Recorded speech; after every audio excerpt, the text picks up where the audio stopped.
Teachers तो इसको पढ़ाने के लिए पढ़ाते हैं, लेकिन स्टूडेंट इसको समझने की बजाय रट्टा मारने लग जाते हैं। लेकिन उसकी भी एक वजह है जी, क्योंकि हमें समझ में नहीं आता और हम क्वेश्चन नहीं करते। और दूसरी सबसे बड़ी वजह यह है कि हम इस चीज़ को डेली लाइफ में यूज़ नहीं करते। अगर आप मेरी वीडियो देखने के बाद भी अगर इस चीज़ को छोटी छोटी चीज़ों में, अपनी छोटी छोटी दिन की छोटी छोटी बातों में अगर इसको यूज़ नहीं करते तो कोई मतलब नहीं है, वीडियो अभी बंद कर दो। धन्यवाद। तो ये वीडियो उन्हीं लोगों के लिए जो इस चीज़ को अप्लाई करेंगे। तो शुरू करते हैं आज की हमारी वीडियो, टेंस, काल। तो दोस्तों सबसे पहले तो टेंस यानी कि काल। काल कितने टाइप के होते हैं?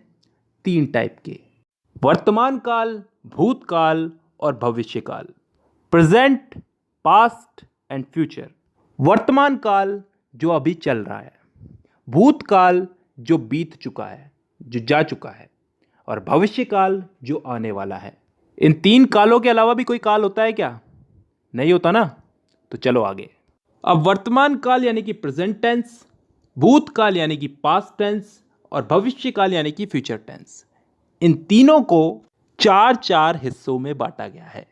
और अच्छी बात यह है कि ये 4 भाग कुछ इस तरह से बांटे गए हैं कि आसानी से याद हो जाए, ज़्यादा कुछ समझने की ज़रूरत नहीं है, बस नाम का फ़र्क है। वो आगे समझ में आएगा। अगर एक चीज़ समझ में आ गई तो बाकी चीज़ें भी समझ में आ जाएगी धीरे धीरे।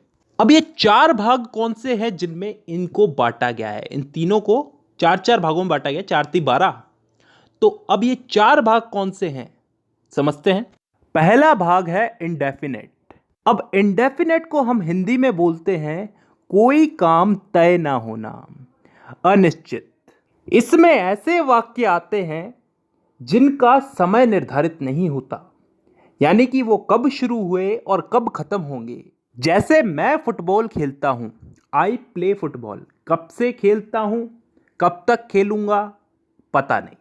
मैं हिंदी बोलता हूं, कब से बोलता हूं, कब तक बोलूंगा, पता नहीं। I speak Hindi. मतलब ऐसे वाक्यों में हमको समय का पता नहीं है, यानी कि डिफाइन नहीं है समय यहां पे, और तभी हम इसको बोलते हैं इंडेफिनेट टेंस। अब चलते हैं दूसरे भाग की तरफ, कंटिन्यूस टेंस। कंटिन्यूस को हम हिंदी में बोलते हैं चलते रहना, जारी रहना कोई काम। इस भाग के अंदर भी हमें काम कब शुरू हुआ कब खत्म होगा इसका मालूम नहीं, लेकिन इसमें काम चल रहा है इतना हमें मालूम है। जैसे उदाहरण के लिए, मैं फुटबॉल खेल रहा हूं, आई एम प्लेइंग फुटबॉल। कब से खेल रहा हूं, कब तक खेलूंगा, कुछ पता नहीं। काम मेरा कंटिन्यू चल रहा है, तो यह आ गया कंटिन्यूस में। तीसरा टेंस आता है परफेक्ट टेंस। वो टेंस जिसमें काम के हो जाने का, पूरा हो जाने का बोध होता हो, मतलब कोई काम कंप्लीट हो चुका है। जैसे मैं फुटबॉल खेल चुका हूं, चुका हूं, चुकी हूं, चुके हैं, ये सब चीजें क्या बताती हैं? कि काम हो चुका है। और ये चीज किस में आती है? परफेक्ट टेंस में। अब 3 भाग हो चुके हैं, चौथा भाग है परफेक्ट कंटिन्यूस टेंस। अब ये चीज क्या होती है, इसको थोड़ा ध्यान से समझना, कान खोल के। परफेक्ट का मतलब पिछले वाले टेंस में हमने क्या समझा था? कोई काम कंप्लीट हो चुका है। और कंटिन्यूस उससे पिछले वाले में कि कोई काम जारी है। तो परफेक्ट कंटिन्यूस टेंस में क्या आता है? कोई काम हो भी चुका है और फिलहाल जारी भी है। ढंग से बोलूं तो कोई काम किसी समय से प्रारंभ होकर प्रतिदिन अंशतः पूर्ण होकर आने वाले समय में भी जारी रहेगा। समझ में नहीं आया ना? नहीं आएगा, उदाहरण से आएगा। मैं सुबह से फुटबॉल खेल रहा हूं। सुबह से, किसी समय से खेल रहा हूं, सुबह से खेल रहा हूं। कंटिन्यू है, अभी भी खेल रहा हूं, और फिलहाल अभी खेल रहा हूं तो आगे भी खेलूंगा। इस चीज का बोध हो रहा है हमको। एक और उदाहरण ले लो इसमें। मैं पिछले 5 सालों से हिंदी बोल रहा हूं। पिछले 5 सालों से हिंदी बोल रहा हूं, अभी भी बोल रहा हूं और आगे भी बोलूंगा।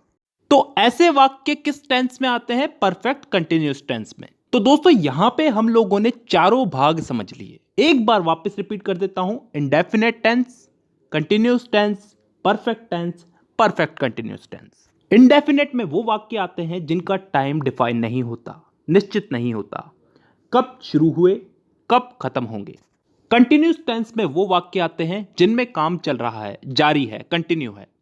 इसमें भी काम कब चालू हुआ, कब खत्म होगा, इसका हमें पता नहीं है।